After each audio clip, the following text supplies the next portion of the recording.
দক্ষিণ চব্বিশ পরগনা জেলার সুন্দরবন পুলিশ জেলার কাকদ্বীপের সূর্যনগরে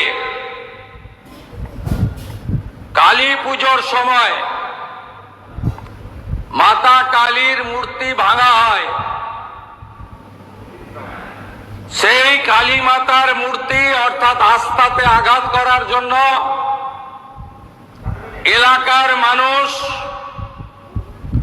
প্রতিবাদ করেন। প্রতিবাদ অনেকক্ষণ চলে। বেলা 12টার সময় তৎকালীন সুন্দরবন জেলার পুলিশ সুপার আইপিএস কোটেশ্বর রাওর নেতৃত্বে 500 পুলিশ গিয়ে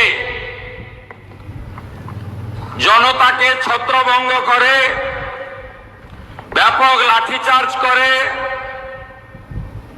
এই পর্যন্ত নয়, ঠিক ছিল।